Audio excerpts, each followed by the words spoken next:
1, 2, ready.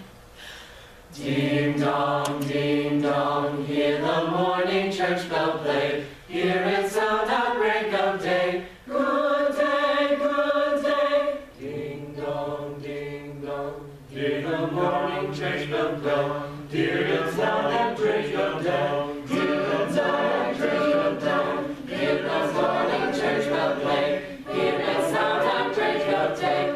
Hear it sound at break of day. Hear it sound at break of day. Hear the morning church bell play. Hear it sound at break of day. Good day, good day. Once there was a poor miller who had a beautiful daughter. On his way to town one day, the miller encountered the king. Wanting to impress him, the miller said, "I have a daughter who knows the art of spinning straw into gold." Now the king had a passion for gold, and such an art intrigued him. So he ordered the miller to send his daughter to the castle straight away. When the girl was brought before him, the king led her to a room that was filled with straw. He gave her spools and a spinning wheel and said, "You may spin all night, but if you have not spun this straw into gold by morning, you will have to die." With that, he locked the door, and the girl was left inside alone.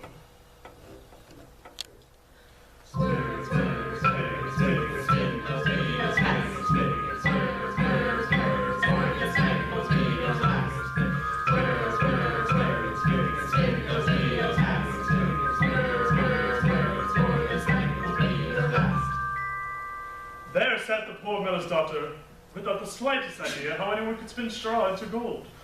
For the life of her, she did not know what to do. She grew more and more frightened, and then she began to weep. Suddenly the door sprang open and a tiny man stepped inside. "Good evening, Mistress Miller," he said. "Why are you sobbing?" "Oh!" cried the girl. "I must spin the straw into gold, and I don't know how." "What will you give me if I spin it for you?" the little man asked. "My necklace," answered the girl. Little man took her necklace and down at the spinning wheel.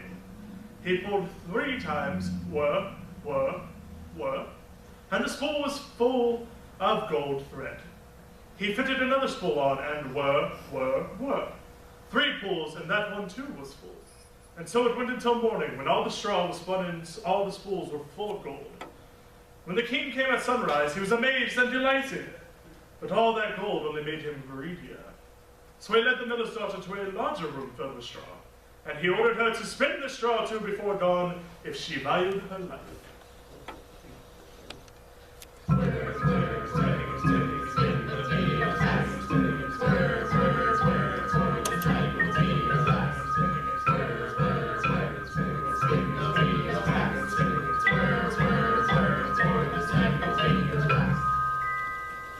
The girl did not know what to do.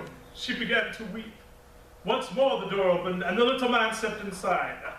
"What will you give me if I spin this straw into gold for you?" he asked. "The ring on my finger," answered the girl.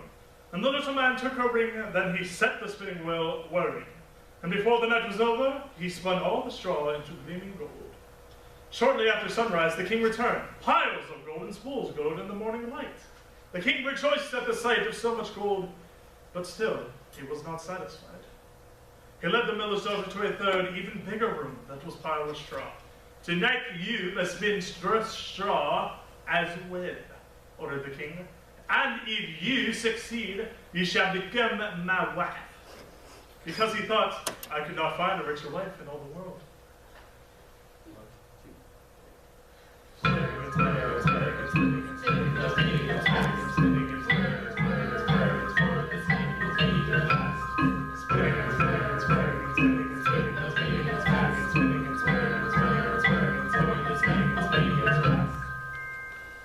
When the king had left, the little man appeared for a 3rd time.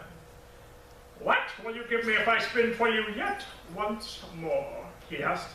"I have nothing else," the girl replied. "Then promise me that when you become queen, your first child will belong to me." The miller's daughter would gasp. How could she promise such a thing? Then she thought, but who knows whether that will ever happen? And as she could think of no way to save herself, she promised, and the little man once again spun all the straw into gold.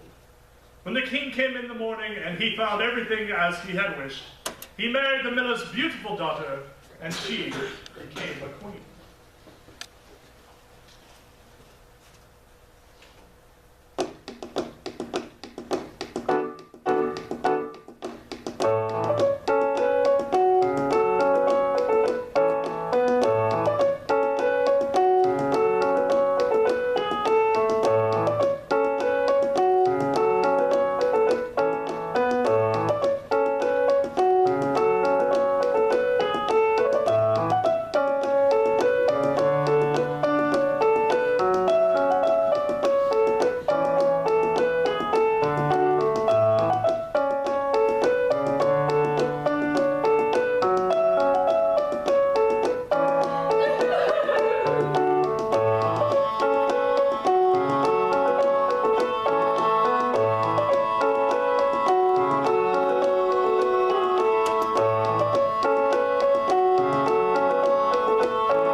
A year passed, and the queen brought a handsome baby boy into the world. She gave scarcely a thought to the little man, but one day he appeared suddenly in her room. "Now give me what you promised me," he demanded. The queen pleaded with the little man he could take all the royal treasure if he would only let her keep her child. But her pleading was in vain. Then she began to weep so piteously that at last the little man was moved. "I will give you 3 days," he said. "If by the end of that time you know my name, you may keep your child." Long into the night the queen sat, and though the next day, thinking over all the names she had ever heard.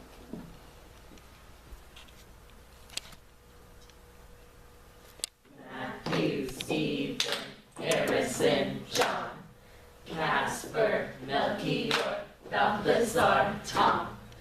Which, oh, which name could it be? Tell me, tell me, tell me, please. That evening the little man returned, beginning with Casper, Melchior, and Balthazar. The queen recited every name she knew, one after another, but to each one the little man replied, "That is not my name." The second day the queen had inquiries made in town, searching for new names.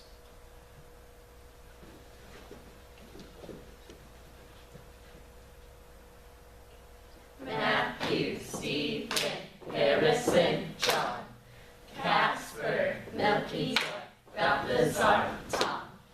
Which, oh, which name could it be?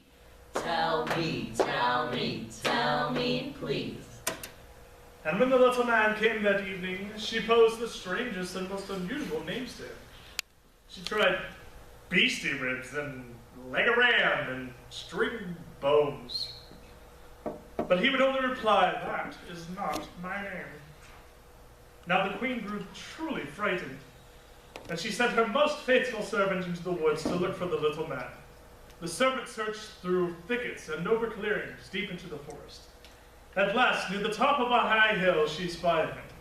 He was riding on a cooking spoon around a great fire and crying out. I brew my beer, I bake my loaves, the queen till sun I'll play. Oh, lucky me, for no one knows Rumpelstiltskin is my name.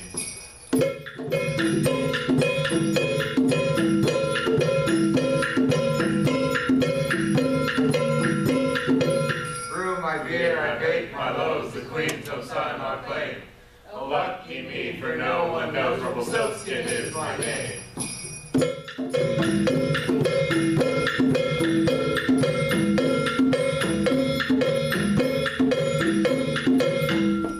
The servant made her way back as fast as she could manage, and at midday reached the castle.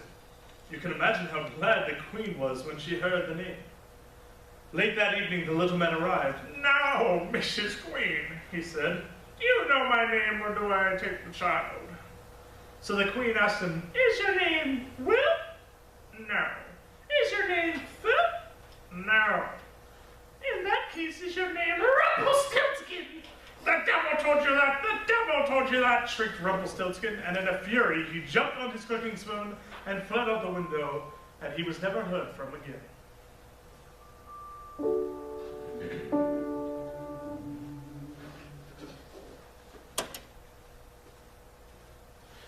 Ding dong, hear the morning church bell play. Hear it sound at break of day. Good day, good day. Ding dong, hear the morning church bell go. Hear the morning church bell day.